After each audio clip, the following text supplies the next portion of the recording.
Hello, everybody. I'm Ian Norfolk, and welcome to the third episode of the WISRD Podcast. I'm here with the amazing third guest, Maxim Staples. Say hi, Max. Hi, everybody. I'm Max. I've been at Wildwood and Wizard for 3 years, and I'm very involved in the whole 3D printer, laser cutter, and CNC machine. I'm kind of the machinist, or was the machinist there at Wizard. So, Yeah. So, first, I'd like to congratulate Max because happily he has graduated from Wildwood Upper School, which also means he is now forever gone from WISRD, but he does get to join the exclusive club of being a WISRD alum.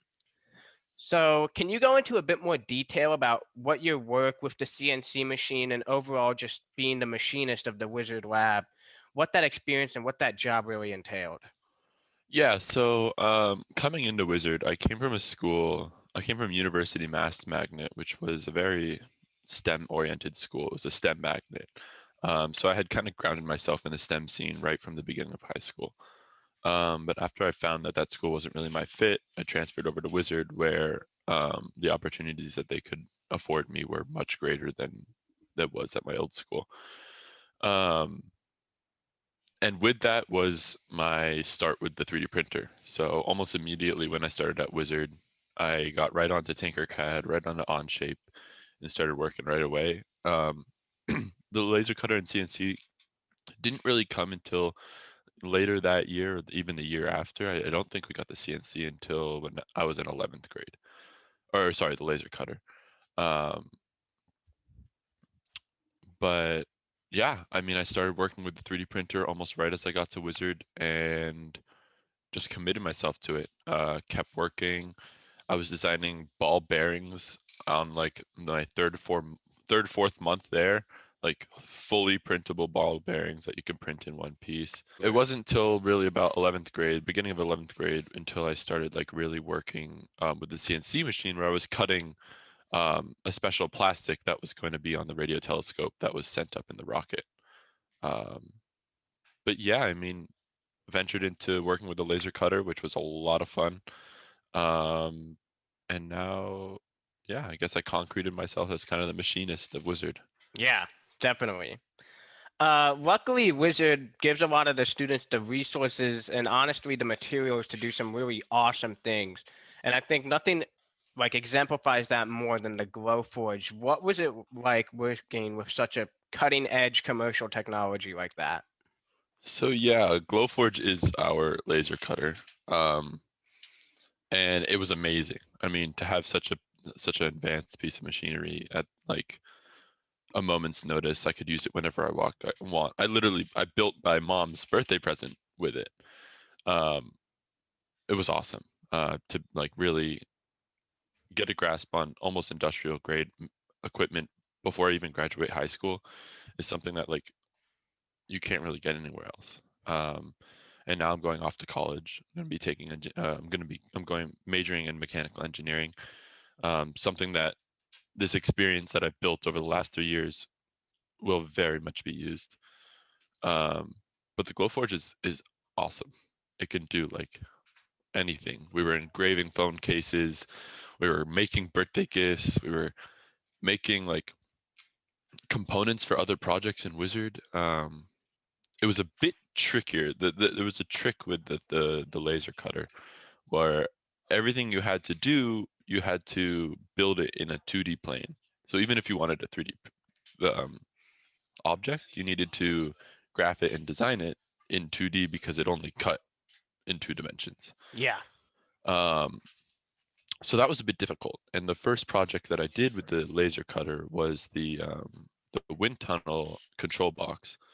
And it took a lot longer than expected because graphing it in 2D was a lot harder. But overall, it was a great learning experience, and it was really just like to have that opportunity put in front of me, and Joe kind of say like, "This is all you.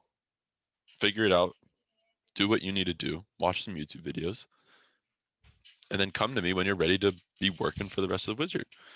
Um, Yeah. which is it's really cool.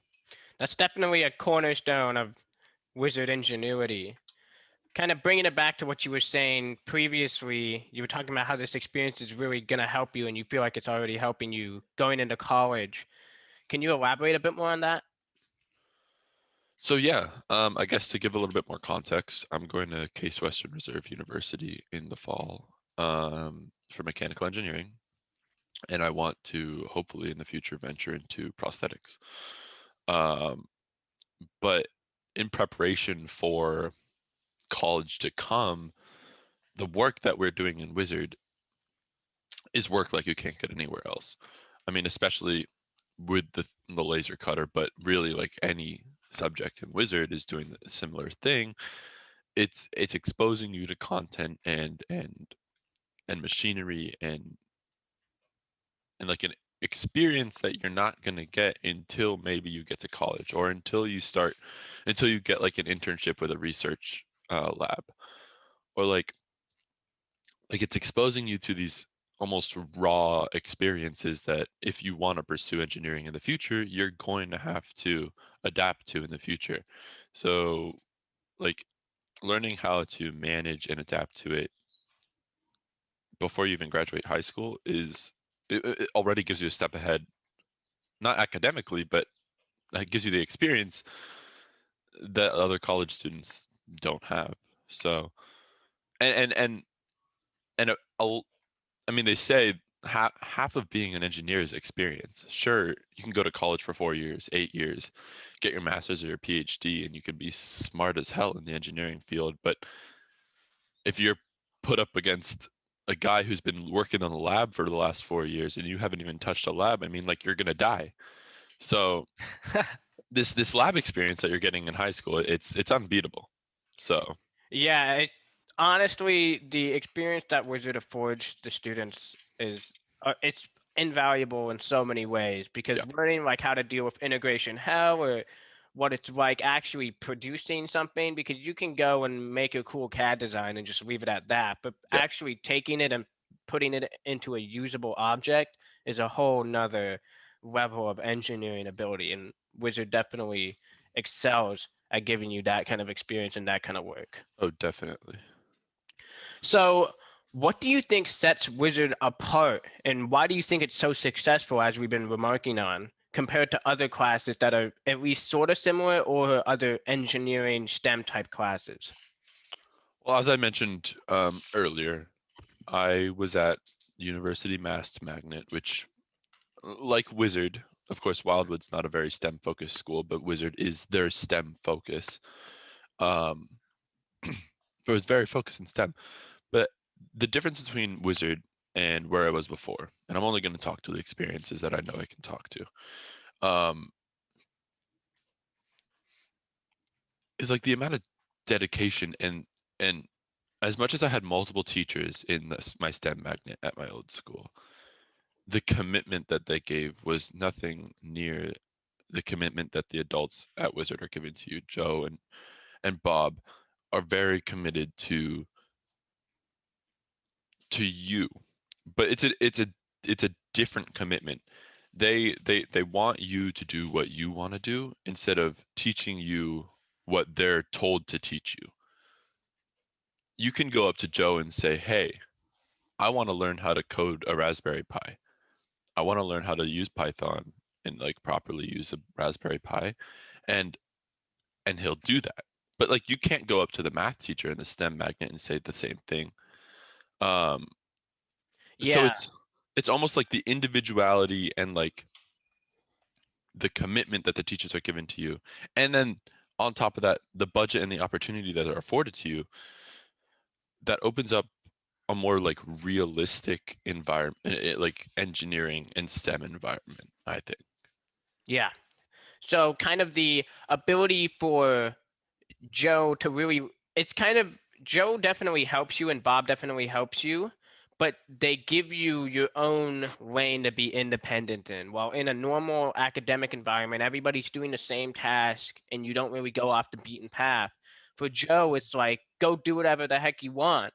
But at the same time, he's there to help you and to make sure that you're keeping yourself in your limits and you're not like stretching yourself out too far. Exactly. I mean, uh, when I say, of course, when I say you can go in there and do whatever you want, it should keep on a STEM focus, and you should really join Wizard if if you want to do engineering and STEM work. Um, and Joe's gonna help you. I mean, he'll be there. He's not gonna teach you everything. He's gonna teach you how to teach yourself to do the things. And with that skill, you'll find your little groove, and you'll settle in your little groove in Wizard, and then you'll have your thing to do, which is very realistic. I mean, if we were to be in a real lab setting, everybody has a job. Everybody's expected to stay and participate as that job. And then you get the lab done and you get research and you publish papers. And that's what we're doing in Wizard. Um, I just so happen to settle in the machining kind of place. And when people need parts and things either printed, machined, cut, they come to me, and that's like my job. Um, so it's yeah, it's the individuality and the realism that's brought to Wizard that like really concretes the certainty that you're given, that you know what you're doing. Yeah, totally understand that. So, as a multi-year member of the Wizard board, how do you think that affected your position and also what you did in Wizard? The Wizard board was amazing. Thank you again to all the Wizard board. Of course, we have our um, board president here interviewing me. But yeah, I served on the board for 2 years, and I knew that I wanted to be a bigger part in Wizard and be more of a representation of Wizard right after my first year. So I got on the board after my 10th grade year, and it's been amazing. Um, to be such a key part in Wizard has been like it connects you to the institution um, on such a deeper level. You're making executive decisions for projects that you've been working on for the past year and a half. And like you really get to dictate what goes on in Wizard. And it's this group of students that makes Wizard what it is. I mean, of course, Joe's the teacher, of course, Bob's a helper, but it's like Wizard's so student run. We have a board of representatives that are like really making the decisions for Wizard. Um, it's been great. And the experience that I've gained from it has been even better. I mean, I've really concreted myself and really solidified myself as like a leader in the community because I've been on the board for so long. And I'm confident about going to college and being able to tell people what to do and tell people, oh, I think this is how it should be. And accepting response or accepting like a defense or an argument and like being okay with that because that's how things work and that's how the real world works. Um, but no, the Wizard board was great, and to be such a key part of something so amazing was pretty cool. Yeah, I think the perspective it gives you is really important, especially in the 21st century. A lot of kids seem to be lacking just kind of the lenses of different types of people and different kind of, as Wildwood would put it, the habit of perspective. Hmm. But as an administrative role that you gain in the board, you realize you have to take the responsibility to hear out your constituents and hear out your fellow board members, and you can't just ignore them or disagree with them, but you actually have to communicate and find what the best solution for the entirety of Wizard is. And Exactly. Like being the machinist in Wizard, I was kind of always like a lone wolf. I'd get paired up with groups when they needed my help, but for the most part, I was doing a lot of contracting work by myself. So it was a lot of me designing CAD files on Onshape and sitting by myself writing papers, whatever it was, working with the machines. And I think limiting myself to just that role and kind of being alone could have been very hurtful. But opening myself up to realizing that it's not only a one man show and that like big operations like these take a lot of people and take a lot of perspectives to properly and most efficiently run, like to give me that insight was amazing, and to be a part of the board to like make those decisions, not only realize that I'm not alone, but to sit down in a room with 10 other people and make a decision that is going to either like where are we going to give our funding? Like that's stuff that we talk about. That's uh, I'm talking about where we're diverting funding in high school, which is like I could never dream of that. So the Wizard board was amazing, and to be such an part of an integral, like, okay, to be such an integral part of something so big was amazing. Yeah, especially in STEM. I feel like kids a lot of time when you get into STEM, you get into like building something or space, but you don't get into the part that actually matters for the Yeah. job, which is like being able to talk to people and being able to make publications. And especially if you want to go be like head engineer, which I know you want to do, you got to be able to sit in a room and have a meeting about where the money's got to go and what Yeah. has to be happening. And I feel like nowhere else for a high school student can you even get close to that kind of experience. Yeah, I mean, Wizard really showed me the scary side of where I want to go with the rest of my life, and to because everybody says like, go to college, keep your mind open because you don't know, like, oh, maybe what you want to do is something way out there and it's really crazy. Like you don't want to do that. That's a bit too wild. But I'm not afraid of that anymore because I've already been exposed to like all the kind of scary parts. I'm probably not all, and I'm sure not all, but a good deal of the scary parts of what's to come in an engineering position. Yeah, you've at least had some scary parts. Because Exactly. honestly, if we didn't have this experience, I would have gone my whole life just reading about how cool astronomy is Yeah. and then not realizing you have like tons and tons of work you got to do Mhm. to figure stuff out. And Yeah. it would have been the same if you would have been awesome. You would have been machining things, but you would have never learned how to actually work as a real engineer and not Yeah, just a exactly. guy in a garage like building something awesome. Yeah. All right, so now moving on to the holy grail of today's episode. Do we want to do this in the full, complete saga of the weather balloon story, or I think we should give them some context before? I mean, yeah, we can give yeah, I can start with some context. But this Yeah. is very much a fun story that we've been trying to document in Wizard now for wow, it's been 3 years and we have okay. Um so as we've mentioned multiple times, I was kind of a very 3D printer heavy student in 10th grade. And with that, I was appointed the lead engineer to the weather balloon project, which was not a new project. They had done it the year before. It was Aiden Stern and Remy Woods with Joe Wise, and they were working with the high school called Synergy Quantum Academy in East LA. Um, and the year before was a fail. We had a couple instruments on the payload, one being the GPS, and the GPS being the only one we got back that year. I wasn't there for this year, just to make that clear.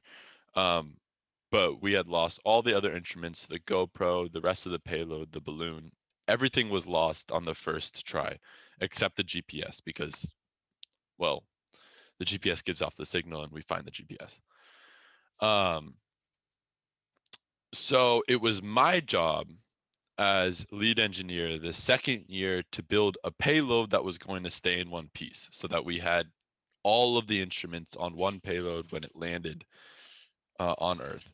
And the weather balloon project is basically we're sending a bunch of instruments on a payload basically into the outer atmospheres, almost to space, um, to gather data, video footage, whatever it be. And then it comes back down and we go pick it up and write a paper on it. So I had spent, it was halfway through my 10th grade year, and Joe had kind of told me, like, look, we need this. We kind of want it to look like this. The rest is up to you. You build it. Go ahead. Um, and I did. So I put a lot of work into designing it and researching what materials to print the pieces out of. We ended up printing it out of carbon G, which is a carbon glass composite. It's really tough stuff. Um, and yeah, so we built it. We tested it. We dropping it off the second floor, second story of the building and stuff. And it was really cool. And so I guess now we'll get to the meat of the story. Um, so come launch day, we're working with this other school. We're still working with the other school. And we are going to launch the balloon in the Mojave Desert. So it's about a 2-hour drive out to the desert. We meet Synergy Quantum Academy there. We pack it all up. My payload is full. We have the GPS, a GoPro, altimeter, barometer. There's probably a couple other itters in there, but my job as the engineer was to get it back down in one piece. So I wasn't very committed to what was on the payload. Um, but yeah, so we got it up. It was a safe launch, a successful launch. We kind of watched it as it disappeared into the distance and just kind of kept going up. Um, and then after that, we just had to wait. We were kind of stuck in the Mojave Desert until, because past a point, I believe it was 70,000 feet, we lost our GPS signal. We had a tiny GPS, a spot GPS on the actual payload that was sending a GPS signal to our phones so we could track where it was. And at 70,000 feet is when we lose it. And basically, we have to wait for the balloon to pop, and then it re-enter the atmosphere at around 70,000 feet for us to get a signal back and know, oh, it's here. We have to go chase it. And it took about 6 hours for us to get that signal back. Or no, it didn't. It took 3 hours for us to get the next signal back. But it was 3 hours away from us. So we had waited 3 hours for it to come back into where we could see it, and then started driving in the direction of which it was going to go. And then eventually, because it updates every 5 minutes, it sends us a GPS signal every 5 minutes. Eventually, it was sending us the same signal over and over again, which meant that it had landed. So we plugged those coordinates, because it was giving us coordinates, into Google Maps. And we were very, very, very excited to see that it was only about 10 feet off of a road out in the desert. So we weren't going to have to hike 3 hours into the middle of the Mojave Desert and not know where we're going, because it was right off the road. And we were really happy about that.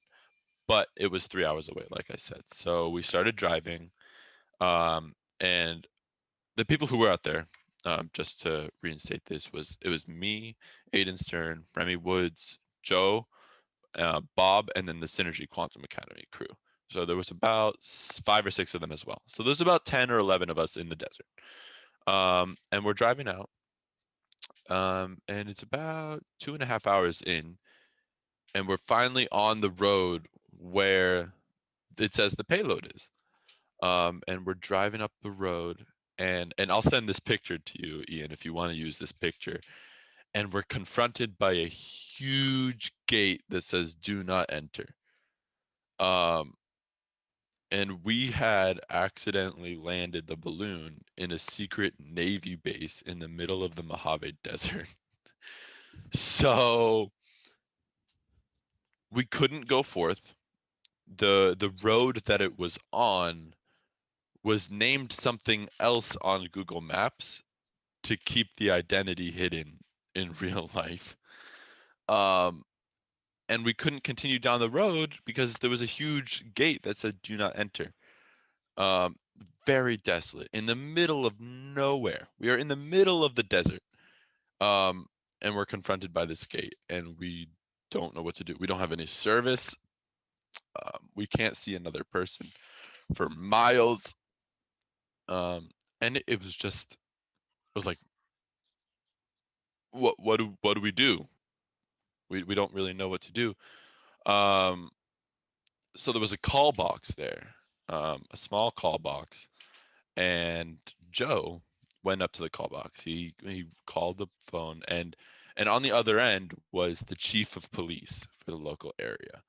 So what we had to do was we were talking to the chief of police, and we explained that we had launched a school project, and it says that our project was past this gate, that we somehow had to get it but he kind of explained to us that, look, you just flew an unidentified object into a secret Navy base. I'm not really sure how you're going to get this payload back. But so he drives down to us about 30 minutes later, and we meet up with the chief of police of the local area, who is the only one that's trusted, I guess, with the keys to this door to go, or the ability to talk to whoever's in the Navy base. And so I guess he goes and he tries to scout out where it is, because we show him where it is on our maps, and apparently it's like bordering on a bomb testing site. So he tells us, look, I'm going to go check out where it is. If it's on the bomb testing site, you guys have to wait till Tuesday for us to get the bomb specialist out here to go get your thing and bring it back. Or if it's not on the bomb testing site, I'll go pick it up, bring it back, and we'll see what we can do. But you guys probably aren't going to get this back.